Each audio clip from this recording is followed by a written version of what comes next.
Hey, what's up guys? This is JZNES back again with another video.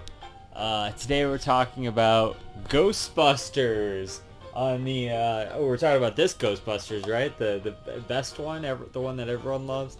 Actually, no, but I did beat this game a few years ago. It's not so bad.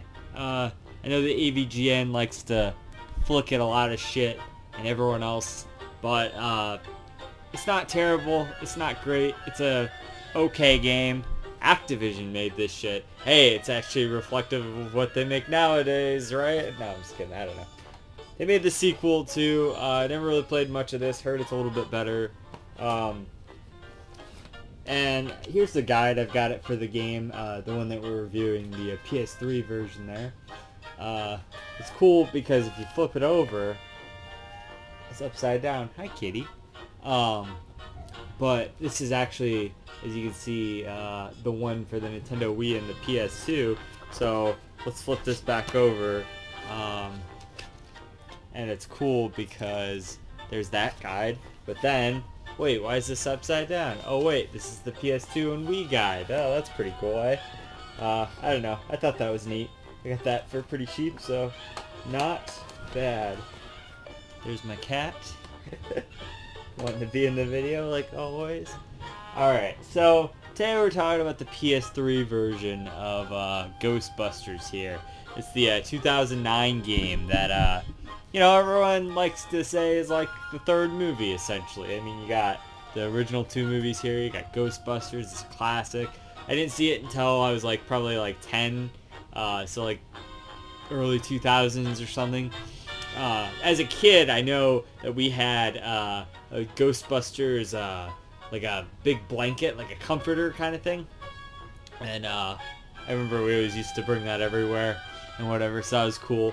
But that's from the real Ghostbusters, the animated series or whatnot. And we also had a Ghostbusters sleeping bag from that same series, which was pretty cool. So I always knew about Ghostbusters as a kid, but I never really saw it until later on, until I was 10. My dad would show me all the classic 80s movies and whatnot, like Indiana Jones and shit. So pretty cool stuff. But yeah, I like this movie. Obviously, who doesn't like Ghostbusters, right? It's a classic comedy movie. Still great. Still holds up. Still watched it. I watched it the other time to prepare for this, and yeah, pretty good. Ghostbusters 2. I got the Steelbook here, which is pretty cool. Found this really cheap. I think on one of our trips when we went up to Midwest Gaming Classic or something.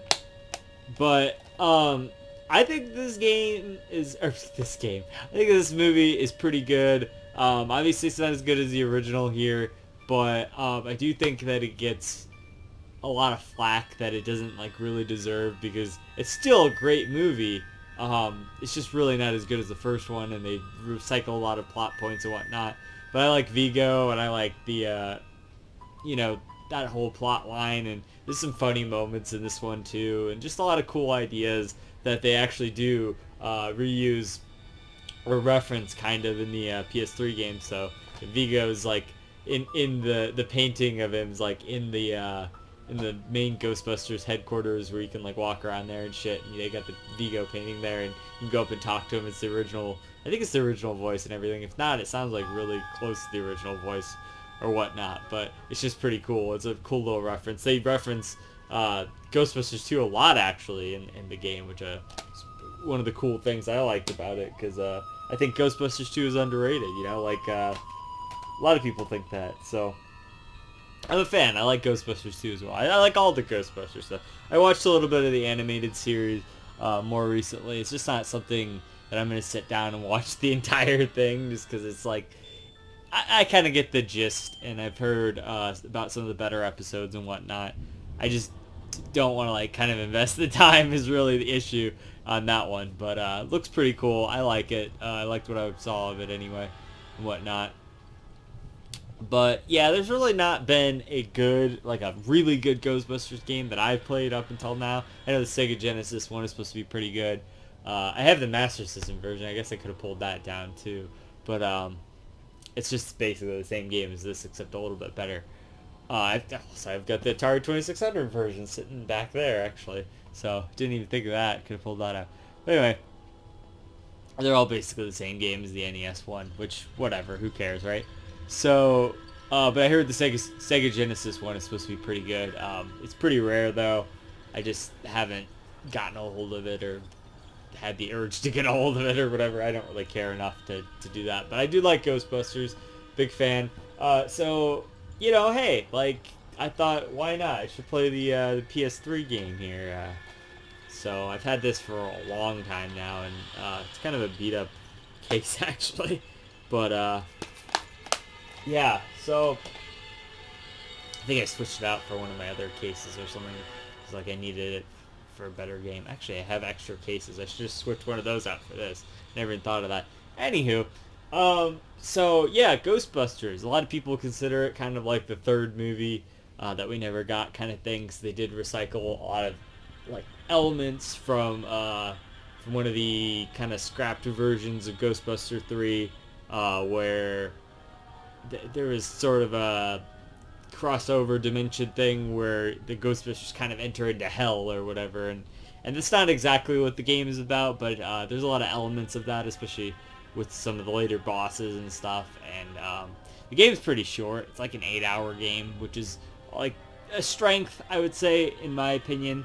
I think that's about what the game had the capacity and the time to do, is about 8 hours of kind of references, and they have definitely some original content there near the end that really doesn't reference a lot of the older movies or anything, but it's pretty cool because you actually do get to go through a lot of the locations from mostly the first movie, somewhat through the second movie. I'm trying to think, like I think the museum from the second movie was there, which is pretty cool, where Vigo was or whatever.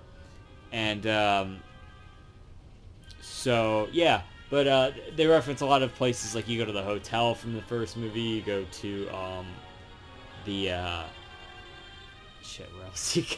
I don't know, there's another location you go to from the first movie that's pretty cool. I'm trying to think, actually. Here, let's just let's take a look at the guide, because I'm too stupid to remember this shit. All right, so you go the hotel, you go to Times Square. I don't know if they really went to that in the movie. Oh, you go to the library from the first movie, from classic beginning of the first movie, and you actually figure out some cool stuff about like that first ghost that they run into and everything. She's kind of more significant than they might have let on in the first movie. It was just some random ghost in the first movie, but I thought that was cool. And they kind of gave the lore of some of the stuff from the first movie and the second movie a little bit more weight. Like all this kind of stuff had to do with more stuff, and the plot of the game is kind of about Gozer, and there's like an exhibit that they're bringing to the museum or whatever about Gozer. So it's kind of all tied into that lore and stuff. So that's pretty cool. It feels like it exists within the Ghostbusters universe, which is like, it feels like it is the third movie. That's why a lot of people say that, because the plot's kind of tied in and whatnot. And even a lot of the musical cues, some of them are directly from the first movie, as far as I remember. They might all be. I don't really remember, honestly, the whole score of the first movie.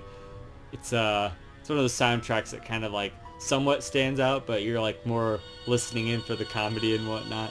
But anyway, it's an okay soundtrack kind of thing.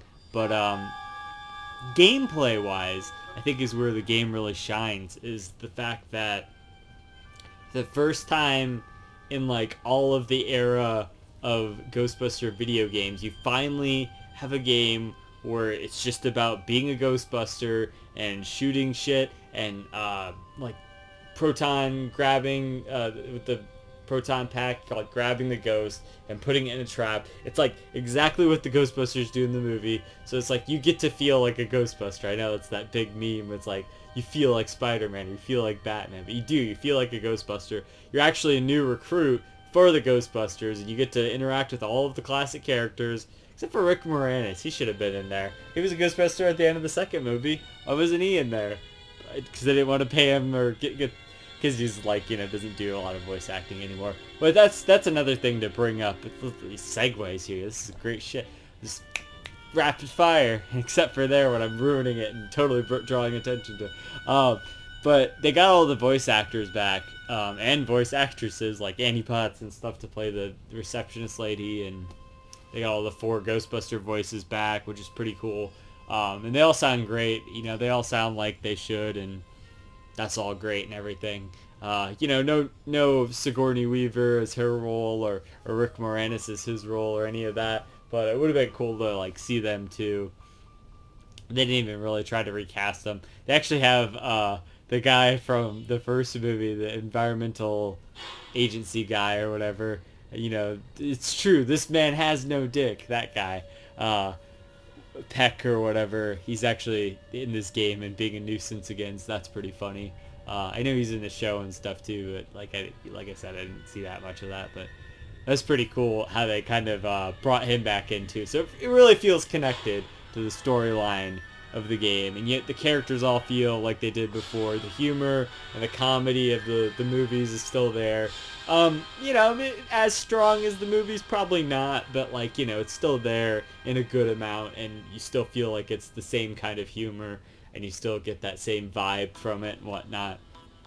But the only difference is this time you actually get to play as the Ghostbuster, and you get to do it, and you're the new recruit, and so it's like you're kind of building your own legacy here, and their excuse is kind of like why they're giving you all this new equipment that they've never used before is like they're testing it on you kind of thing. You're like their guinea pig or whatever, which I thought was pretty cool as well. So but yeah, just like I don't know, it's like you're a new recruit, you're going through the levels, you get to go through like some of the old stages, and there's a lot of new twists, and it's new stuff like in these old stages. It's not like it's not like you went through the whole building in the movie anyway, so it's like it's cool how they design stages around areas from the movie to make it feel more tied into the lore and the areas from the movie and whatnot.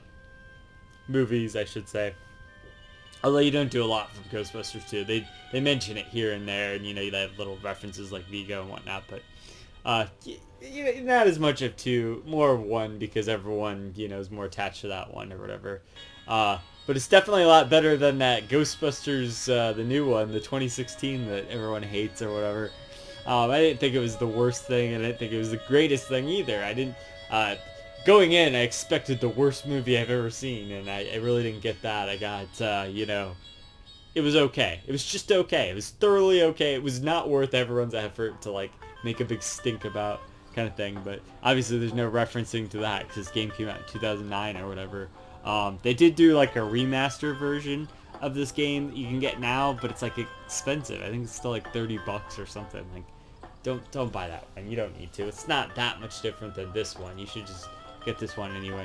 What's cool is also so you get your proton pack, obviously. You got different attacks with that. You got a slime one that they use. They use it for some puzzle stuff. It's whatever. It's these, you got this tether, the slime tether. They say it a million times in the game. Use the slime tether, use the slime tether. Use the slime tether. You stick it to something, and then you stick it to another thing, and then it you use gravity to basically pull switches and stuff. It's some mechanic that they thought of for the game, and it's alright, this is whatever, it's okay. It's just an okay element of the game. I mean, the rest of the gameplay is kind of like a third-person shooter kind of thing, which is pretty cool. It works well enough for that kind of thing, and it does feel good. But really, it comes down to they give you all 4 different kind of move sets or whatever, and you can switch through them with the D-pad. But it's the best move you got is your classic, just the regular beam, and then you've got this blast that you can do that basically takes down everything. And I played the game on easy, so I mean, I guess it was probably just easy in that sense. But I think this is literally the best attack. The only downside to that attack is that your proton pack overheats a lot and very fast too. This is one of the only annoying things about the game, is that the proton pack overheats all of the time. When you do that move, it just overheats instantly. So you hit the R1 button to cool it down. It doesn't take very long to cool down, and it's really not that much of a nuisance in the game. It just doesn't really make sense why it was there to begin with, because it's your ammo in a sense. It doesn't. there's like a cooldown. I don't know. I guess they figured if you could just like rapid fire that one attack, like the game would be too easy or something. But it's not a big deal. You just gotta remember to do it. It's kind of like when you're playing like a light gun game. You just have to remember to like shoot off screen a little bit every now and again. You kind of get used to doing it. You know, realize it after a while, so it's not a big deal. But it's a little minor thing that like isn't the best thing about the game. When you're going through the levels too, you have your PKE meter, so you like can see ghosts and like scan ghosts and stuff, like kind of like Metroid Prime or something, where you get a little information about them. So that's pretty cool. There's an upgrade system. Whenever you like capture a ghost or kill an enemy or something, you get money for that. And by the end of the game, you'll definitely have enough money. At least on easy mode. I don't know about the other modes, but you'll definitely have enough money for all of the upgrades or whatever. And they're just kind of like, oh, your beam's not as jerky, and you can your things recharge faster, and this and that kind of stuff, and it does more damage or whatever. It's like it's kind of not even that noticeable, but like I'm sure you want them rather than not. Trust me. So I don't know, whatever. So there's an upgrade system. It's kind of cool. It's cool that it's there. I think just to like have an upgrade system or whatever. Adds a little bit more to gameplay. What I was going to say about the PKE meter, though, is that there's these artifacts everywhere that get you, like, little extras or something. I didn't really look into the extras or any of that, but they're just kind of cool and fun to, like, search and hunt down in the levels and whatnot. Like, your PKE meter, it's, like, green if you're, like, kind of tracking a ghost, and there's like red if there's a ghost like right near you, and there's like blue, which means there's an artifact nearby. So it's just kind of cool to go around and look for these things. I think they just unlock like extras on the main menu or something, that you can like go to the extras thing, and maybe there's like clips or something from the movies, or I don't know, something like that, concept art maybe or something. But so that's pretty cool that there's collectibles to kind of find and whatnot. But yeah, it's cool also how there's like, so you can explore the Ghostbuster headquarters. That's pretty cool. But there's, like I said, you have all the original voices, but you get to spend like time with each of the Ghostbusters. So you kind of, and all of the combinations of the Ghostbusters. So you kind of get the best of all of the dynamics there, and you kind of get a little bit more of each character and whatnot, which is pretty cool. To see for sure. So you kind of forge your own path as the new guy, so by the end of the game, they're ready to let you go and take on your own Ghostbusters thing in a different like area or whatever. They name drop like Chicago and a bunch of other areas, which is pretty funny. Like, oh, we're gonna start a Ghostbusters thing there now. It's like obviously setting up for a sequel that never happened, or just a tiny joke at the end or something, but which is pretty cool. But yeah, I don't know. It's I would say it's a good game for sure. I give it like an 8 out of 10. I know this isn't like a super like, there's not a lot to like kind of say about the game, because it's just good, and it's a good Ghostbusters game. If you like Ghostbusters and you haven't played the game, you should probably play it. You can get it on PS3, Xbox 360, you can get it on PC, you can get PS4 and Xbox One, I think, have a remastered version if you can get that for cheap. Get the game on the cheap if you're kind of weary on it. I definitely wouldn't spend like more than $20 on it, but it's like an 8-hour kind of experience. There's like 8 levels. There's like kind of like an hour per level kind of thing. So yeah, but if you're like a fan of Ghostbusters, definitely check it out, because it's worth playing through, because it has a lot of what you would probably have expected out of a third movie, I say that I'll say that it's interesting that they made it into a video game. Would we have preferred a third movie? Probably, but I don't know if a third movie would have stood up that well anyway. It would have just been another Ghostbusters movie, right? So maybe the game was the right option, because it's a new experience, just solely because you get to play as a Ghostbuster, and like finally there's a good Ghostbusters game, like that's cool that they have that finally. So but yeah, like it's pretty good. I would say it's like definitely like an 8 out of 10. kind of game, and you should play it if you haven't. So it's the JZ stamp of approval. That's another one off the backlog there. I guess until next time, this is JZNES saying keep it classic. Stick around for more reviews, underrated games, and I'll see you guys in the next one. JZ out.